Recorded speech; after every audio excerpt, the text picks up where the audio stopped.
First దిశలో మరో శ్రీలంకల తెలంగాణ 15 నెలల్లో 1.5 కోట్ల అప్పు. అర్బన్ నక్సల్స్ చేతుల్లోకి ప్రజల ఆస్తుల వివరాలు. తుపాకీ రాజ్యం తెచ్చేందుకు కాంగ్రెస్ యత్నం. కేంద్ర హోంశాఖ సహాయ మంత్రి బండి సంజయ్ అంటూ తెలంగాణ రాష్ట్రం మరో శ్రీలంకలా మారబోతుందని కేంద్ర హోంశాఖ సహాయ మంత్రి బండి సంజయ్ మండిపడ్డారు.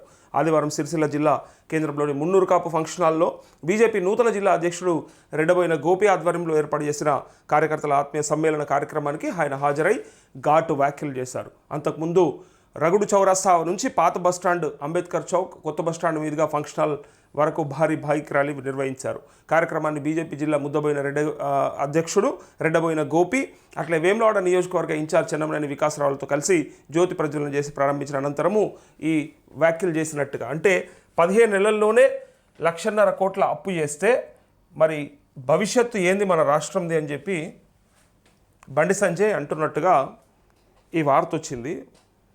సో తను చెప్పింది వాస్తవమే. ఎందుకంటే మరి ఇచ్చిన హామీలు ఒక పక్క, పైగా చేసిన వాగ్దానాలు ఇంకో పక్క ఉండగా మరి ఈ చేసిన అప్పు ఏదైతే ఉందో, కేసీఆర్ చేసిన దాన్నేమో మరి మొత్తం అప్పుల కుప్పగా మార్చడం చెప్పి ఇన్ని లక్షల కోట్ల అప్పు చేస్తే భవిష్యత్తు ఎట్లా అని చెప్పిన తర్వాత మీరు కూడా అదే పంతా అదే కంటిన్యూ చేస్తూ ఉన్నారు. మీరేమీ కొత్తగా చేసింది ఏం లేదు. మళ్ళీ పాత వాటి గడ్డానికి అని చెప్తూ ఇక్కడ చూడండి బండి సంజయ్ ఏమంటా ఉన్నారంటే, రాష్ట్రంలో అవినీతి అరాచక పాలన కొనసాగుతుందని కాంగ్రెస్ ప్రభుత్వం అధికారంలోకి వచ్చిన 15 నెలల్లోనే 1.5 కోట్ల అప్పులు చేసి రాష్ట్ర ప్రజలపై అధిక భారం మోపుతోందని మండిపడ్డారు. బీఆర్ఎస్ కాంగ్రెస్ ప్రభుత్వాలు రాష్ట్రంపై 10 లక్షల కోట్ల అప్పుల భారాన్ని మోపాయని మండిపడ్డారు. అప్పులు తీర్చడానికి కాంగ్రెస్ ప్రభుత్వం సెంట్రల్ యూనివర్సిటీకి చెందిన 400 ఎకరాల భూములను అమ్మడానికి చూస్తుందన్నారు. కులగణన పేరుతో రాష్ట్ర ప్రజల ఆస్తిపాస్తుల వివరాలు సేకరించి అర్బన్ నక్సల్స్ చేతిలో పెట్టి రాష్ట్రంలో తుపాకీ రాజ్యం తేవాలని చూస్తున్నారని ఆరోపించారు. కాంగ్రెస్ బీఆర్ఎస్ పార్టీలను వదిలిపెట్టే ప్రసక్తి లేదని, బీజేపీ అధికారంలోకి వస్తుందంట, రాగానే వాళ్ళ లెక్కలు తేలుస్తామన్నారు. సిరిసిల్ల కార్యకర్తల పోరాట యోధులని, యువరాజు కేటీఆర్ సిరిసిల్లకు వస్తుంటే ముందస్తు అరెస్టులు చేయించేవాడని గుర్తు చేశారు.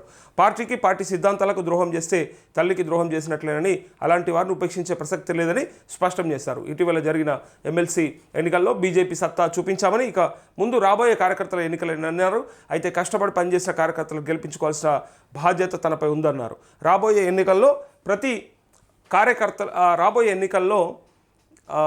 ఏమంటా ఉన్నారంటే, ప్రతి కార్యకర్త ఒక లక్ష్యంతో పనిచేసి బీజేపీ అభ్యర్థులను గెలిపించుకోవాలని పిలుపునిచ్చారు. కార్యక్రమంలో బీజేపీ రాష్ట్ర కార్యవర్గ సభ్యులు ఎర్ర మహేష్, జిల్లా మహిళా మోర్చా అధ్యక్షుల పల్లం అన్నపూర్ణ, ఉపాధ్యక్షుడు శీలం రాజు పాల్గొన్నారని చెప్పి ఇక్కడ బండి సంజయ్ చెప్తున్నటువంటి మాట.